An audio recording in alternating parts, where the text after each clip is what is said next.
అందరికీ నమస్కారం. ప్రియమైన రాష్ట్ర ప్రజలారా, సోదరి సోదరిమణులారా, మరి ఇటీవల కాలంలో సాక్షి పత్రిక, సాక్షి టీవీలో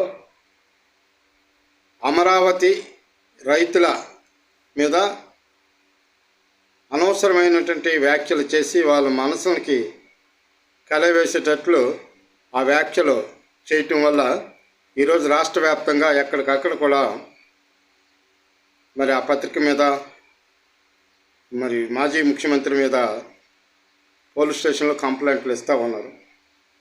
సరే, ఏదేమో ఉన్నప్పటికీ వారు గతంలో మీ పాలనలో చాలా సుదీర్ఘమైనటువంటి అమరావతి అభివృద్ధి కోసం వారు పోరాటాలు చేశారు, ఉద్యమాలు చేశారు.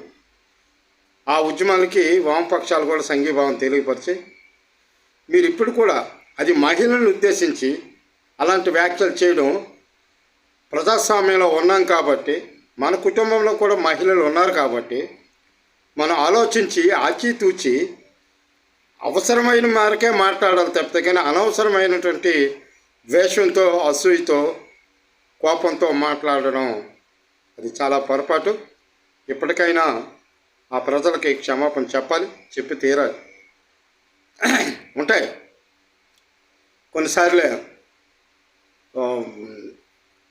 ఏవో నోరు జారిపోవడం కూడా చాలామంది చేస్తూ ఉంటాం. అవి వెనక్కి కూడా తీసుకోవడం తప్పులేదు. మనది తప్పు అని చెప్పేటప్పుడు మనం వెనక్కి తగ్గాలి, వెనక్కి తీసుకోవాలి. తీసుకునేటప్పుడు మన విలువలు పెరుగుతాయి. మనం చేసిన తప్పుని ధైర్యంగా ఒప్పుకోవడానికి కూడా ధైర్యం జరిపోవాలి. అది తప్పు అని చెప్పడానికి కూడా మనకి మనస్సాక్షి ఉండాలి.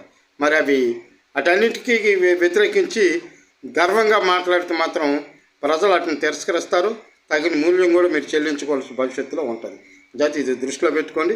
మరి ముఖ్యంగా రేపు 20వ తారీఖున మరి రైతు భరోసా, రైతు పెట్టుబడి సాయం చేస్తానని చెప్పేసుకొని మరి మన రాష్ట్ర ప్రభుత్వం, కూటమి ప్రభుత్వం ప్రకటన చేసింది. ఇది ఒక దుర్మార్గమైనటువంటి ఆలోచన చేశారు.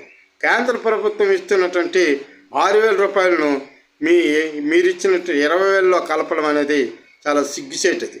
కారణం ఏంటంటే, మీరు లేకముందు నుంచి మోడీ అధికారంలోకి వచ్చినప్పటి నుంచి కూడా ప్రతి రైతుకి 6,000 రూపాయలు 3 దఫాలుగా వేస్తూ ఉన్నాడు.